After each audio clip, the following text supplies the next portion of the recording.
Ngiyabingelela abazalwane, buliso baba, omama, nosisi, nobhuti nge-Sunday school ngegama lenkosi uYesu. Pamela Chuta ngisindisiwe, uYesu uyabunceda ubomi bami.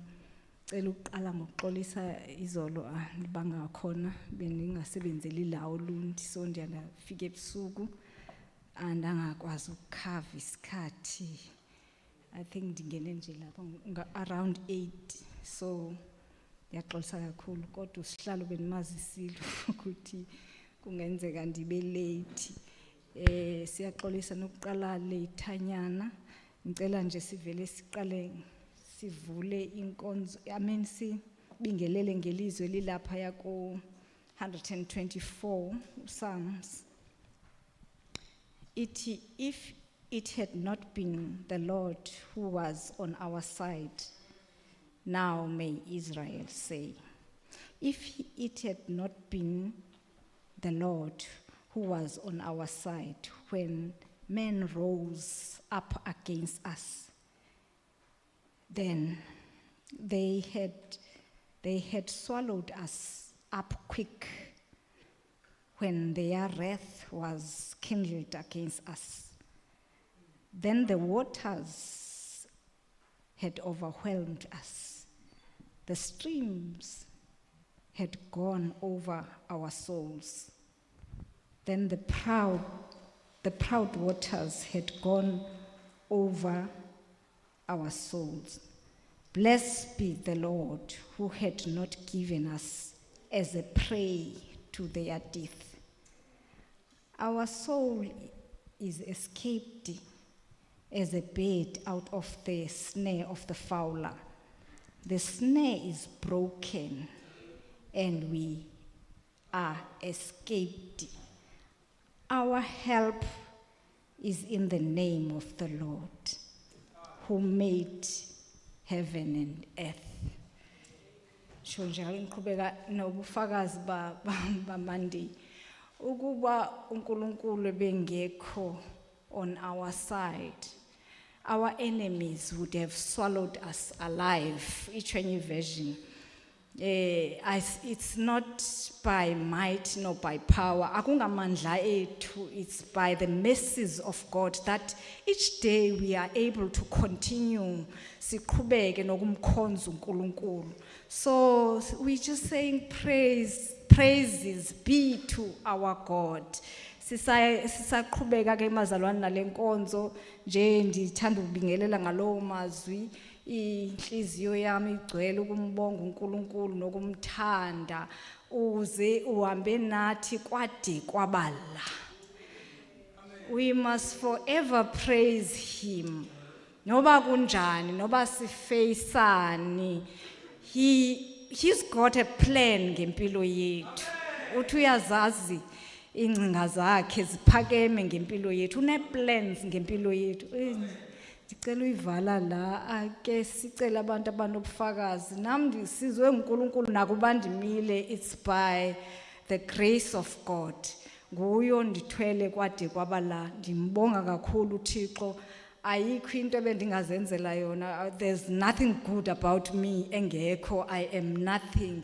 Ngicela abazalwana abanobufakazi ngicela ungayilimit to osisi only kodwa whoever has got something as anganika ubufakazi ngaye ngiceleze ngaphambili. Cela sicule ingoma.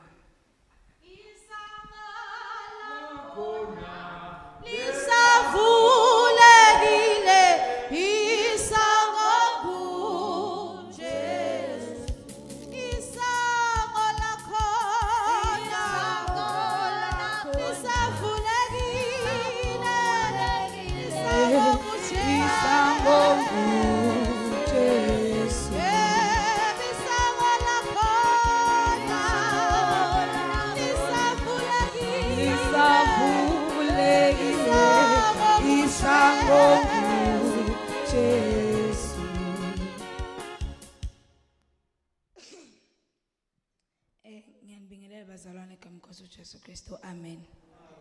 Ngumntwana kaNkulunkulu ngisindisiwe ngiyamthanda kakhulu uNkulunkulu. Ngiyamthanda kakhulu uJesu sayisithanda somphefumulo wami. ish bavele baqhamuka abazalwane beyithi ngizothi idwi bese ngidlala phansi. Hayi uthi mama ngithi idwi. Ufakazi bami nje akukuningi ukubonga nje uNkulunkulu osangigcinile. Ngisamthanda kakhulu uJesu. Ngisakholwa noma ngingasajwayela ukubonakala enkonzweni kodwa nje ngisakholwa. Umhlabelela uthi there are mountains before me, there is an army against me. I need the strength, I need the power, because the battle is for the Lord. It's not by might, it's not by power, but my spirit that says the Lord. It's not by might, it's not by power, but my spirit that says. It's not by might, it's not by might, it's not by power, but my spirit that says. It's not by mighty, not by power, but my spirit that says the Lord. It's not by mighty, not by power, but my spirit that says the Lord. It's not by mighty, not by power, but my spirit that says the Lord. There are mountains before me, there is an army against me. I need the strength, I need the power, because the battle is for the Lord.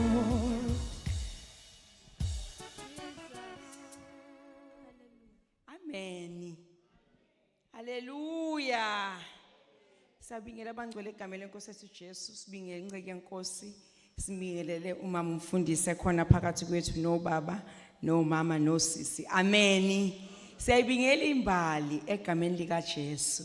Amen. Bangcwele ngilethe nje ufakazi obungidlile incekazi yenkosi sashare izolo uGalatians 5 verse 22 uma ethi but the Holy Spirit produces this kind of fruits in our lives: love, joy, peace, patience, kindness, goodness and faithfulness. Amen.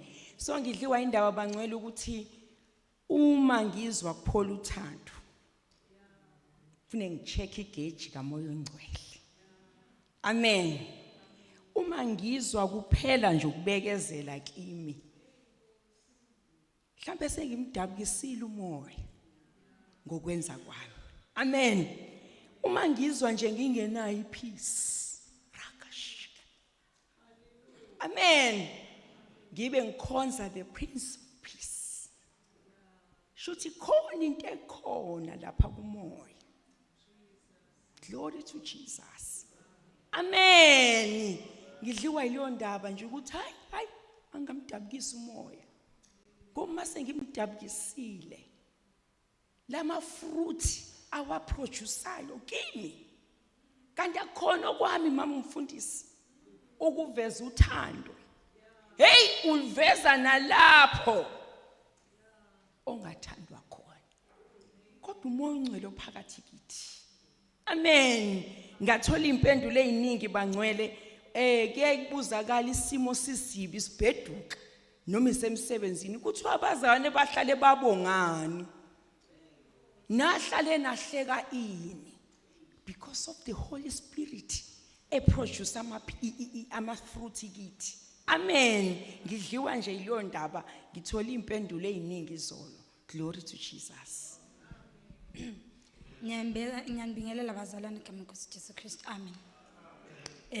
Sindisiwe ngintana kaNkulunkulu bengizofakaza ukuthi ngiyambonga uNkulunkulu ukuthi usangigcinile, usanami and usangivikela insuku zonke, nokuthi uNkulunkulu ngiyambonga ukuthi insuku zonke uNkulunkulu uyakuprove ukuthi uyakufuna okuyicebe elihle, uyalakha icebe elihle for impilo yami.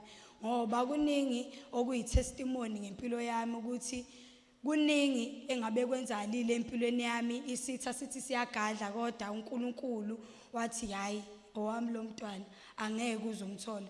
Ngiyabonga nje kakhulu uNkulunkulu kukho konke, nokuthi kuningi engikufundile ngomoya engcwele noNkulunkulu kukho konke nje, ukuthi uNkulunkulu noma kuthiwa isitha sizama kanjani kodwa simene sihlezi sazi ukuthi ayikho into ethinta umphefumulo womzalwane njengezwi lenkosi nomoya engcwele ohlala ngaphakathi kithi. Amen.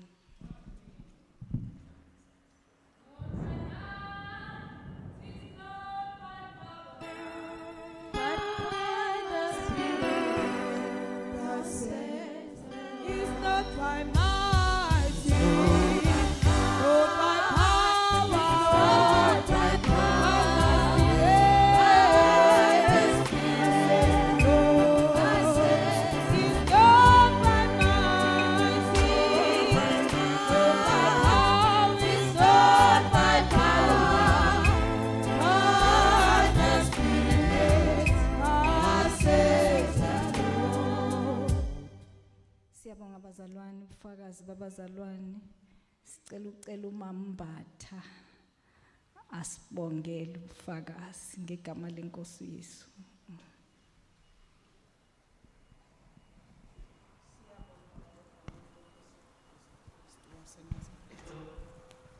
Ubufakazi babantwana bakho ngemisebenzi emihle oyenzayo empilweni yabo.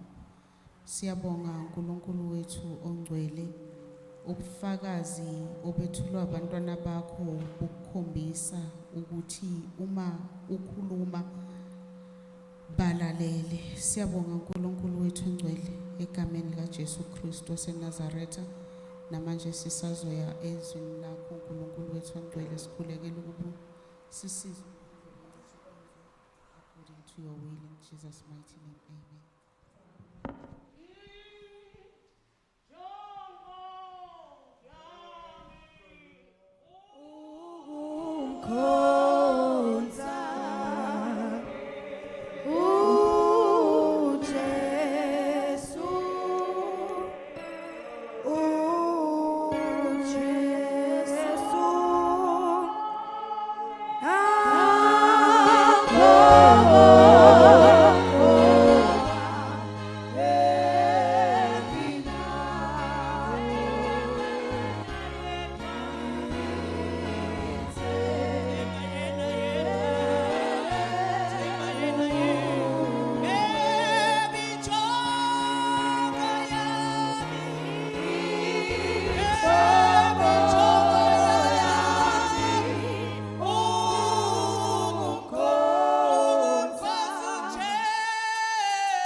ukuthi impela sethembe wena asinayo omunye uNkulunkulu seza kuwe Nkosi wayigeza impilo yethu wasihlanza saze saba njena injongo yethu ukuba sikukhonze wasenzela umusa wasivulela indlela athi umpostoli Pawuli nakhululwa ningabakhululekile impela siyabonga ukuthi sakhululwa sasihluphekile wafika uJesu siyabonga hambe nathi Nkosi kwaze kwaba manje simbona uNkulunkulu njengawe ingakho Nkosi sidele konke sizohlala phambi kwakho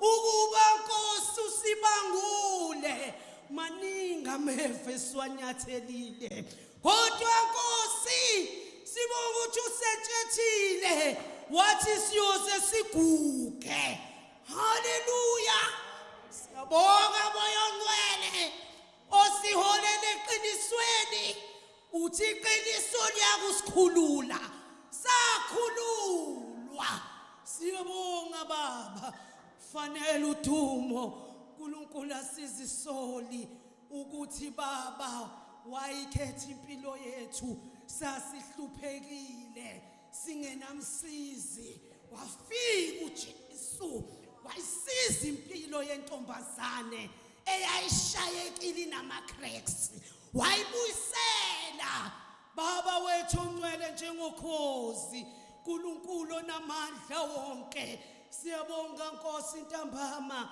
sizohlala phambi kobuso bakho inhliziyo yethu iyadumisa inhliziyo yethu iyabonga uNkulunkulu amantombazane la ngaphandle axakekile kodwa sibonga thina ukuthi Nkosi wasenzela umusa uyibiyela impilo yethu baba wethu onamandla wonke siyabonga Nkosi ekushoneni kwelanga inhliziyo yethu iyajabula inhliziyo yethu iyajabula baba wethu ongcwele ukuthi sificwe lesi sikhathi ukuzosina njengendodakazi kaJefta baba wethu ongcwele sizokudumisa ukuthi uyinkosi yakho konke ungamandla ethu baba wethu ongcwele izizwi lakho yayihamba njalo baba wethu yonikela umntombi bayo uNkulunkulu wethu ongcwele siyabonga Nkosi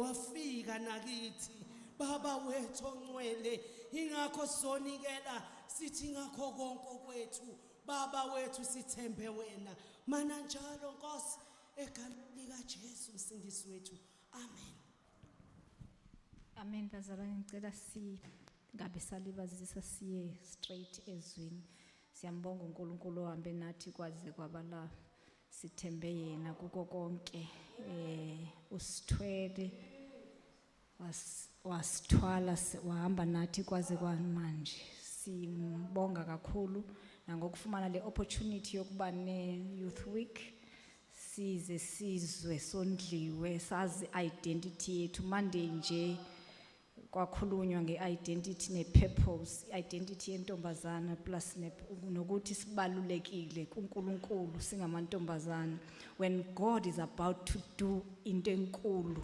usebenzisa intombazana sayibuka lento nje ithi masingazibukeli phansi uNkulunkulu sithembile ngoba uyayisebenzisa intombazana uqala ngayo siyambonga kakhulu uNkulunkulu esaqhubeka nathi sicela sihlabelele ingoma simnikeze umama wethu indawo aqhubeke nemessage yanamhlanje sonke izinsuku yebo zonke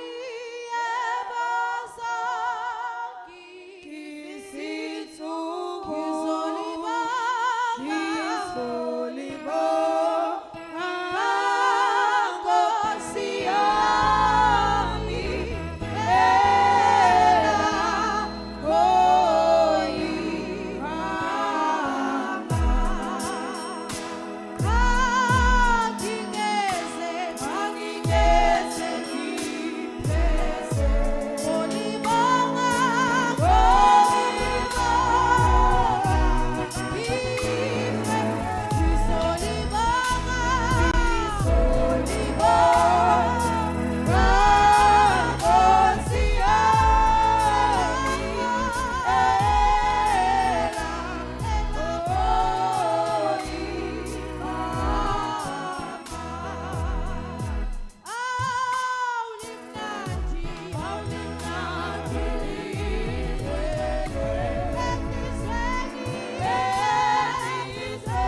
obaba be-leadership, obaba bonke, omama, sibingelele osisi nobhuti no Sunday school egameni elihle lenkosi ethu uJesu. Sibingelela ngokukhethekile ogelekeqe ngegama lika Jesu. Amen. Siyambonga abazalwane uNkulunkulu nanamhlanje. And we are grateful to God ngemvula. Amen. Bese komile sithandaza ukuthi inkosi sicela imvula. Siyambonga ukuthi usiphile yona. My prayer ukuthi izibusiso uNkulunkulu asenzela zona zingasivimbi ukuze endlini yakhe sizomkhonza. Amen. Siyabonga kakhulu uNkulunkulu uhambe nathi kwaze kwalana. Ngiyamthanda kakhulu uJesu bazalwane. Uyisizile impilo yami wayisindisa ngeintombazane. If there is experience ebengayisharela intombazane eyokuthi kumnandi ukuhlala kuJesu njengentombazane. Uma kuthiwa khona indawo, the safe place. Uyabona ama-investors umezo investor laba basebenemali eningi kakhulu baya lapha kwi-JSE babuke ama-companies, babuke ama-high risk companies, abuke la kune interest khona enkulu, abuke ukuthi imali yakhe angayifihla kuphi ukuze noma ngabe idola lishona phansi liyenyuka but i-investment yakhe is safe, abese choose leyo company. But praise God ukuthi we've got our own JSE where idola lehlile noma idola liphezulu kodwa impilo yethu iphephile ngegama lika Jesu. Hallelujah. Siyambonga uThixo. Hallelujah. Senzela umusa. Uthi usihlalo ophethe namhlanje program uthi ngoba ugibe lwaphukile saphunyuka. Oh hallelujah. Lwaphuliwe ugibe bangcwele. Silana nje siphunyukile. Into enhle ukuthi uNkulunkulu wethu akabhekanga nebackground esivela kuyo and akabheki nezolo lethu kodwa usiphunyulile lwaseliyaphulwa ugibe. Praise the Lord. Hey, uhambe mole njengosisi uthi ngiyabonga baba ngoba ngiphunyukile.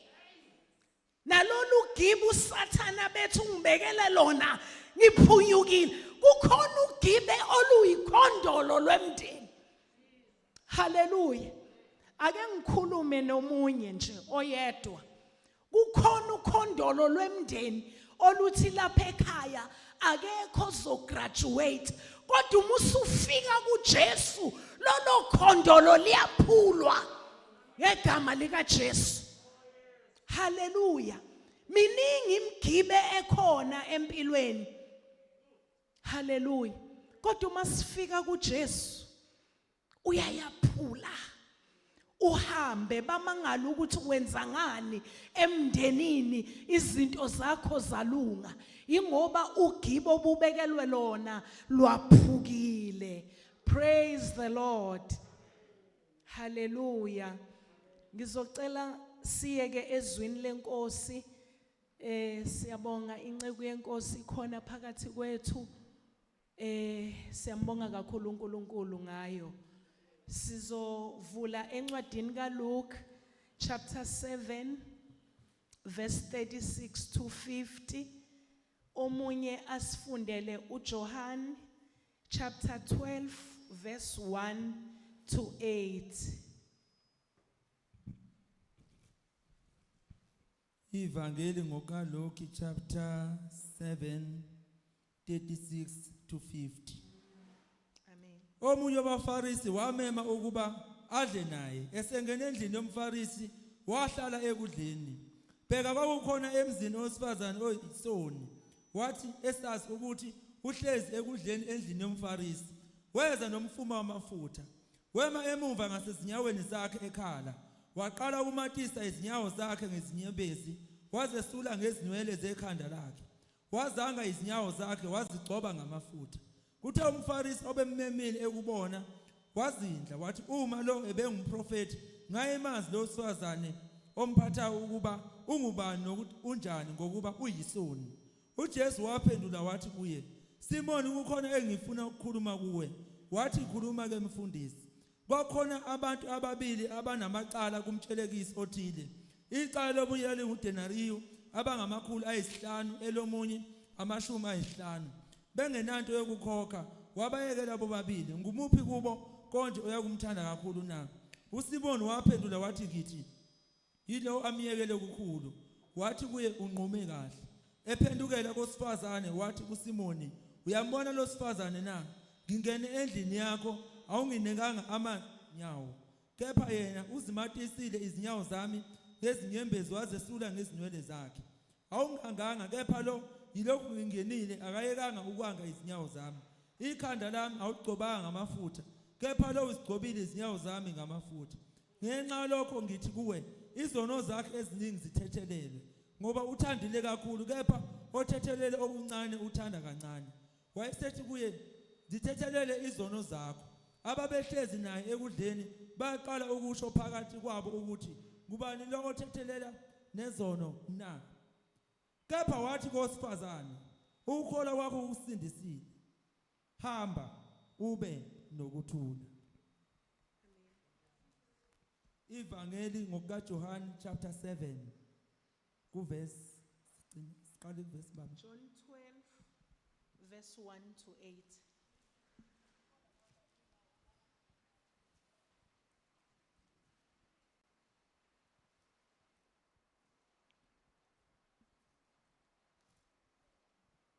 ngakho kuseyizinsuku eziyisithupha ngaphambi kwePhasika uJesu wafika eBethania lapho wayekhona uLazaro uJesu amvusa kwabafileyo base bemenzela ukudla khona uMatha wayephaka kepha uLazaro wayengomunye wababehlezi ekudleni naye uMaria wayesethatha ilitra lamafutha enada lodwa elinenani elikhulu wagcoba izinyawo zikaJesu wesula izinyawo zakhe ngezinwele zakhe indlu yagcwala iphunga lamafutha kepha uJuda Iscariot omunye wabafundi bakhe obeza kumkhaphela wathi yini ukuba lawa mafutha ayingathengiswanga ngawudenariyo abangamakhulu amathathu kwaphiwa abampofu na washo lokho kungeyokuba ekhathalela abampofu kepha ngoba eyisela ephethe isikhwama eba ukufakwa kuso ngakho uJesu wathi miyeke ukuba awalondolezele usuku lokumbela kwami ngoba abampofu ninabo njalo kepha mina aninami njalo Uzocela usibongele. Baba ongcwele siyabonga izwi lakho ucela uthathe indawo ngencikazi yakho konke kwezela ubuhle nodumo igama likaJesu amen Amen.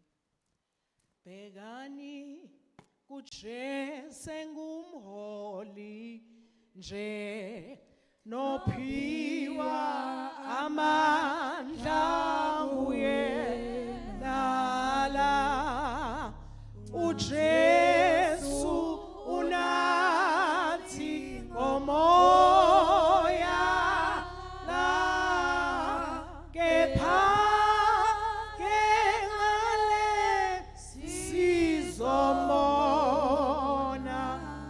bekanini bekani kuJesu ngumholi nophiwa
Hallelujah.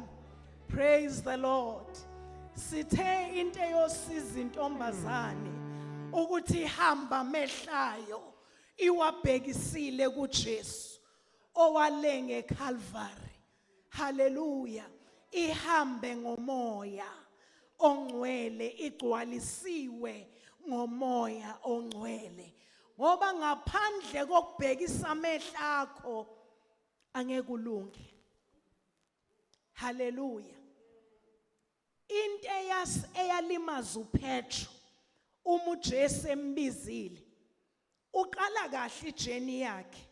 Uthi uma kunguwe Nkosi ngizohamba. Hallelujah. Lithi iBhayibheli uthe ume phakathi nolwandle ehamba wawasusa amehlo kuJesu waqwila. Sizothi namhlanje ukuze intombazane ikwazi ukuhamba ngaphandle without any distraction, kufanele amehla yabheke kulo ibizileyo. Hallelujah. As much as ukhethiwe wabizwa kodwa une assignment njengentombazane ukuthi lokubizile awasusa amehla akho kuye. Hallelujah. La sifunda khona sifunda ngabesifazana ababili, 2 women. Amen. Omunye uthi uMongcwele uno name. Ungayifunda zonke incwadi zeBhayibheli alitholakala igama lakhe. Lona esiqale ngaye ebesifunda ngaye encwadini kaLuke chapter 7 verse 36 to 50. Amen. Lithi iBhayibheli kuleli dolobha uJesu wayemenyiwe, emenywe abaFarisi bamemela nje komunye umuzi. Hallelujah. Lo wesifazane naye wayekhona lapho kulowo muzi. Abeseya kuJesu. Lithi iBhayibheli wayekhala, wazokhala einyaweni zikaJesu. Wathi uma eqeda ukukhala wathatha inwele zakhe wayisula inyawo zikaJesu, wazanga wasemgcoba ngamafutha. Amen. AbaFarisi bayayibuka lento eyenzakalayo. Uma ulifunda iBhayibheli lichaza ngabaFarisi, sikhuluma ngabantu who were highly respected, abantu ababebhekela umthetho ukuthi yonke into yenzeka ngomthetho and uya observe from generations to generations. Amen. Kwakumsebenzi wawo lo. Manje bayayibuka lento yokuthi kusuka nje intombazane iza kuJesu izomgcoba ngamafutha. Who is she anyway? One, uphula iprotocol eyokuthi uma kuhlangene abaFarisi kwenziwa izinto ngendlela ethile, ngoba akufanele bazalwane umthetho usivimbe ukuthi siriche sifinyelele kuJesu. Amen. Ayangishaya ngesinye isikhathi ama formalities ethu enkonzweni mahle, kodwa khona isikhathi la kufanele intombazane igabuke. Iqashule intombazane enkonzweni ngenkonzo yendumiso kuzwakala ukuthi bakhona osisi. Hallelujah. Jesus. Lithi iBhayibheli lentombazane yafohla. Imine sengisho njalo ukuthi yafohla. But she went over and above the protocols waya kuJesu. Why eye kuJesu? Ingoba wayazi into uJesu amenzele yona. That's why kuyinkinga ukusebenzisa umuntu noma intombazane engaze engakazihlangane noJesu.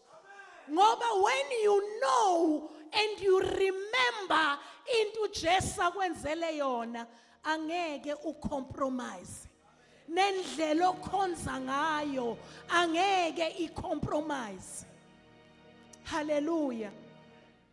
Uthi ke lo baba lo mpristi uthi hey uJesu ukuba ube umprofetikazi. I'm summarizing the story ngoba inde ichapter. Uthi ukuba ubazi ukuthi who is this woman? Iwubani lentombazane emgeza inyawo ubengeke avume ukuba ube umprofetikazi. Hallelujah. Jesus. Hallelujah.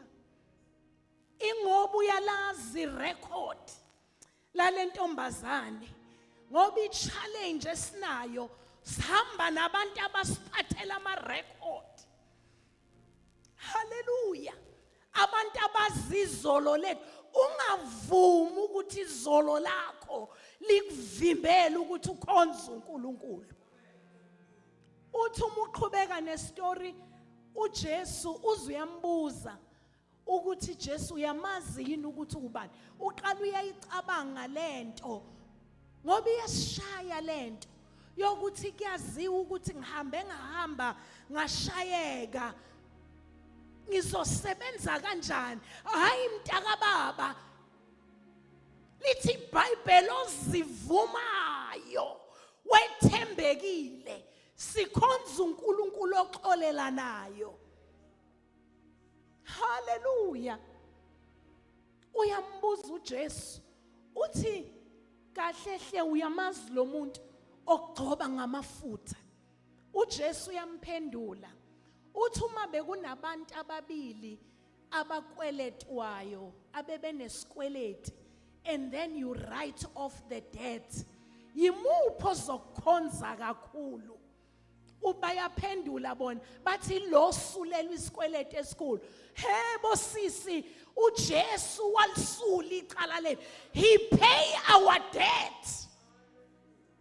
Lesuliwe icala lethu. Uthi uJesu yilona osulelwe isikweleti esikhulu. Uthi kunjalo nalo wesifazane ngoba lo wesifazane uyakhumbula ukuthi ngelinye ilanga empilweni yakhe uJesu delivered her ekhwelwa amadimoni ayisikhombisa. Yingakho wayekwazi ukuthi azomgcoba. But into engiyithandayo kuye uthi uma sesindisiwe sekhululiwe and then wangahlala sithe God has saved you for a purpose. Hallelujah. Lo wesibili esifunda ngayo uMartha, uMaria, uMary waye udadewabo kaLazaro. Lithi iBhayibheli, ngizosheshe ngiqede namhlanje kuyabanda nophuza amakhofi. Lithi iBhayibheli yena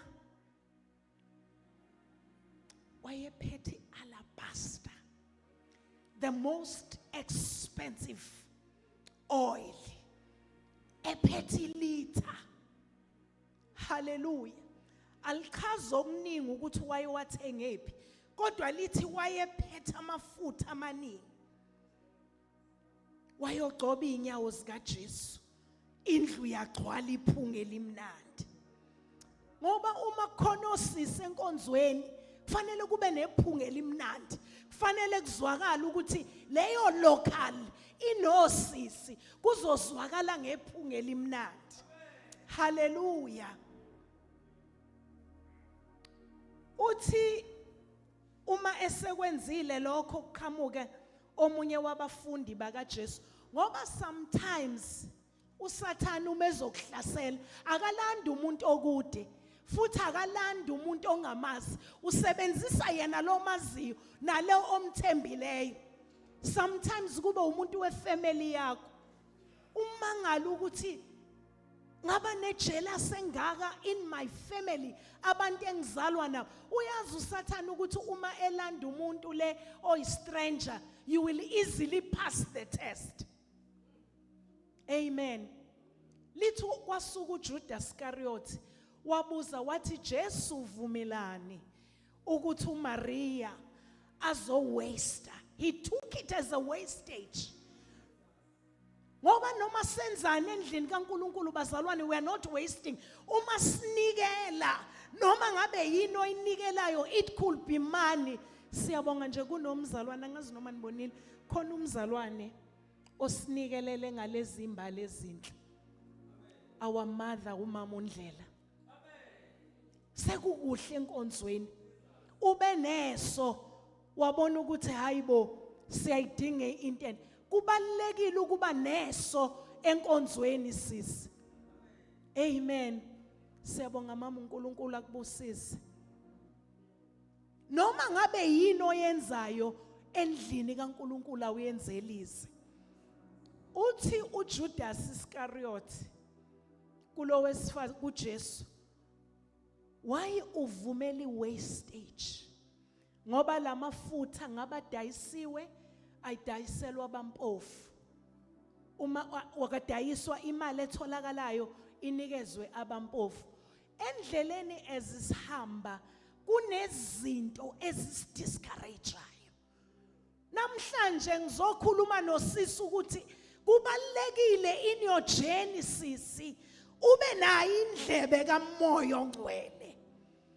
Ungahlukani noMoya oNgcwele. We are in partnership with the Holy Spirit. Ngoba kunezinto okuyomela ukuthi udlule eningini uma uMoya oNgcwele sethe yenze. Amen.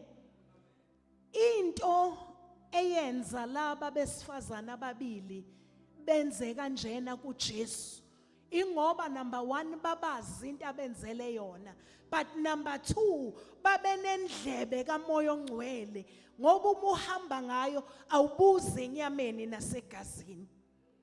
Amen. Uyamphendula uJesu knowing inhliziyo kaJudas ukuthi lento ayibuzayo yokuthi wastage akayibuzi ngobe honest ezwela abantu abahluphekile kodwa uyibuzela for his own pride and greed. Ngoba kunabantu abazoma endleleni yakho beyibona igift yakho bewabona ama fruits akho bakudiscourage kanti ngoba bayabona ukuthi uNkulunkulu is moving with you. Hallelujah. Ungavumi ukuphazanyiswa. Lithi iBhayibheli icebo lakhe lingevinjwe. Akekho yovimba icebo likaNkulunkulu ngempilo yakho. Praise the Lord. Uthi uJesu uma usuqhubeka uya ngasekugcineni ngakuverse 8. Uthi hey ukhathazekile. Awazi ukuthi lo wesifazane njengoba engigcoba ingoba izinsuku zami sezincane ulungiselela ukuthi ayogcoba isidumbu sami. Haleluya. Asiyazi isikhathi uNkulunkulu asibekele sona. Sidinga ukwenza into siyiphelelise. Haleluya. Into uMoya oNgcwele ayambule ngayo sengizohlala phansi. Uthi bosisi God want us to be excellent in the house of God. Noma ngabe yini oyenzayo excella sisi. uMaria wathatha amafutha abizayo elithi iBhayibheli wathi umese wagcobile uJesu indlu yonke yanuka. Be a girl of excellence. Hallelujah. Asbono second grade. Asbono lower grade. Sing of first grade. Hallelujah. Umugu Jesu first grade. If there is one thing engifisa ukuthi uphume kulendlu uyikhumbule ukuthi you are a first grade. Ngifike lapha ePick n Pay komunye ngeke ngimusho ngothenga inyama yokosa. Uma ngifika bathi inyama mami sisiphelele yokosa A grade. Ngingakasho ukuthi ngifuna bani. Ngiye nje ebusha waphuma wangihlangabeza usisi. Wathi ufunani mama ngathi inyama yokosa. Wathi A grade usiphelele. Hallelujah. When you live impilo yakho understanding ukuthi u-A grade material noNkulunkulu uzokunikeza izinto zika A grade. Hallelujah. Don't look down upon yourself. Ngithi mama, ngithi sisi. Okay. Iyiphi ke enye onayo ke esela uma ingekho lo. Utho A grade bancane seba package ngithi asambe seshalofini ungikhethele bonke A grade. Wabakhetha baphela ngatop up ngelem because singabantu baka A grade. Ungavumi sitha sikununuse izolo sikhulume ngopatience ukuthi ezusisi uma uzothola izinto zakho you wait patiently. Lithi iBhayibheli those who wait upon the Lord they shall mount like eagles. Hallelujah. Singabantu beexcellence. Sengivala ngizothi kosisi sengathi singabuyela emuva siyothandaza ukuthi uNkulunkulu yini lena engayenza endlini yakho that will add value in your ministry. Hallelujah. uNkulunkulu ufuna ukunisebenzisa bosisi nibalulekile lize lithe lingizwi you are wonderful and fearfully made. Amazulu anithembile. Go back to God. Umbuzo ukuthi Nkosi konje mina endlini yakho yini bengayenza engezuletha udumo kimi kodwa that will glorify your name. Hallelujah. Isho njalo incwadi kaJohn 15 ithi uma sesikwenzile our Father is glorified. Asenzeli ukuthi sidunyiswe thina kodwa senzela ukuthi uNkulunkulu wethu adunyiswe. Hallelujah. There is God uNkulunkulu akubekele yona njengosisi endlini yakhe ukwethembile emsebenzini wakhe. Hallelujah. Kodwa ufuna usisi that will present excellence. Ufuna usisi ozoya kumoya ongcwele athi Nkosi uyangazi mina ngibuthaka. Hallelujah. uNkulunkulu doesn't want perfect material but he uses imperfect material ayenze ibe perfect. Hallelujah. Ufuna lona obuthakathaka. Ufuna lona ozothi Nkosi I am weak but thou art strong. Hallelujah. Jesus. Hallelujah. Ufuna amantombazane athi ngibuthaka nginjena ngizokukhonza ngamandla ami onke. Hallelujah. uNkulunkulu akasize. May the Lord help us. Hallelujah. Ufuna intombazane ezothi anginakho kwanele ngizokunika uqobo lwami ngizokukhonza ngamandla ami ngikhombise endlini yakho ukuthi ngenzeni for your own glory.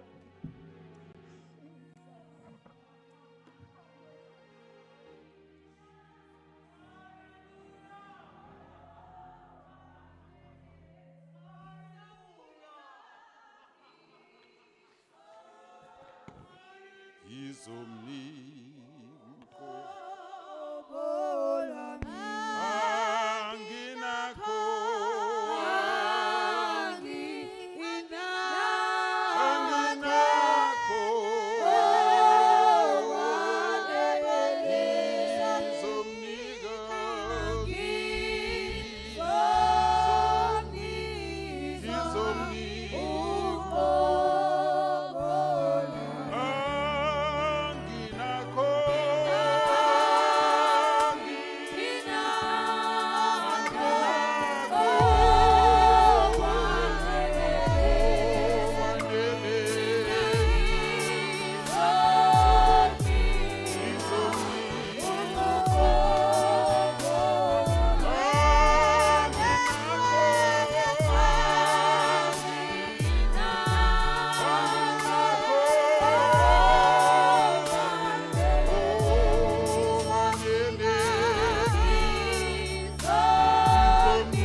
nje kuNkulunkulu sizinikele nje kuye siphakame njengebandla simdumise nje yena yedwa ngoba ufanele ukubongwa ngizomnika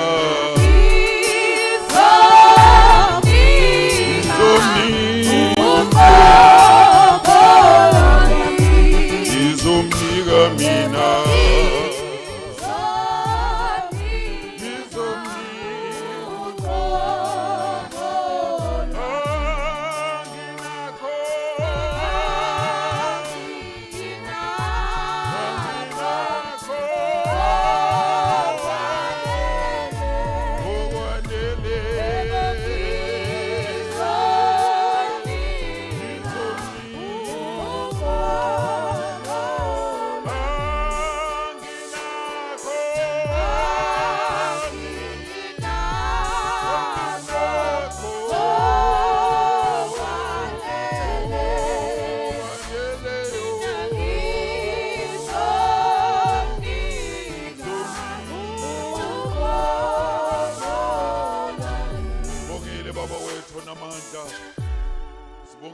lakhe liphilileyo baba ntambama siyaziletha kuwe wena wethu wena oyidwala lethu wena oyisiphephelo sethu siyabalekela kuwe gama lakho lodwa lingumboshongo namandla bano njengawe ntambama esingamkhonza ngaphandle kwakho wena uguquki baba wethu namandla uyadala ngezwi lakho izwi lakho lingukuphila izwi lakho liyisibani izwi lakho lingukukhanya ezinyaweni zethu siyabonga baba wethu namandla siyabonga nantambama ukwethembeka kwakho ufuna silethe the best to you baba wethu namandla ufuna sizilethe thina uqobo lwethu sinikele imizimba yethu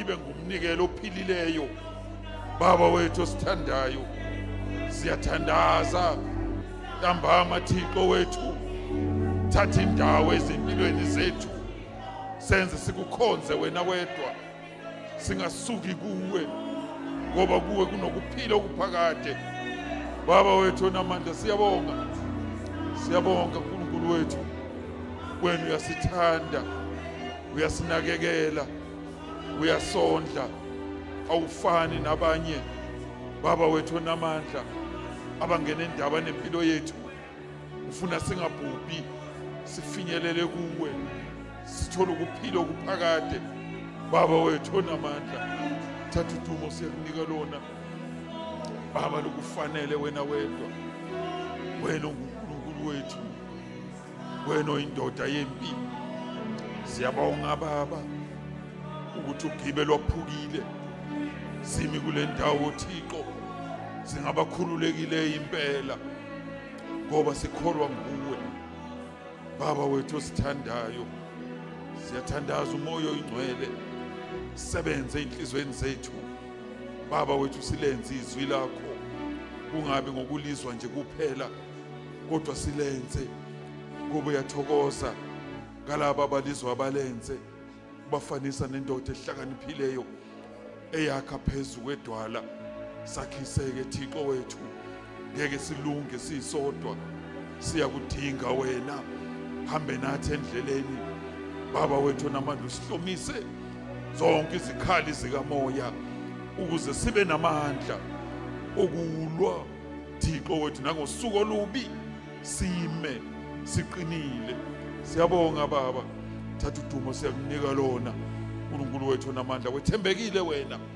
ubonile Thixo ukuthi siyayidinga le message yanamhlanje ukuze sihambe endleleni baba wethu namandla singaphelele endleleni kodwa size sifinyelele kuwe siyabonga baba ukuthi usicwalile uNkulunkulu wethu namandla thatha indawo yakho ke Thixo ezinhlizweni zethu ungasinikeze ukuphumula siphume kule ndawo sisho ukuthi uNkulunkulu wethu khulumile nathi baba wethu namandla siyakwenza njengokukhuluma kwakhe usesincekukazi yakho Thixo okhulume ngayo siyathandaza egameni lika Jesu baba wethu namandla memboza umntwana wakho umsibekele, umenzele okuhle kodwa ngoba ukhuthalela umsebenzi wakho.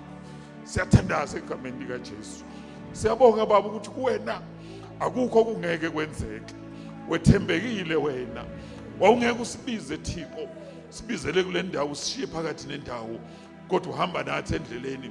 Ufuna sifinyelele kuwe Baba wethu, singumakoti ocolekile ongenambimbi.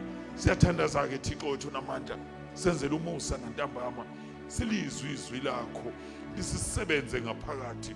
Moya oyingcwele, moya weqiniso Baba wethu namandla, usisize sigcwalise ngawo ukuze sihambe ngokukholeka kuwe Baba. Okunye ngeke kulunge ngenyama yethu, sidinga umoya oyingcwele aselekelele ukuze senze intando yakho njengoba yenziwe ezulwini.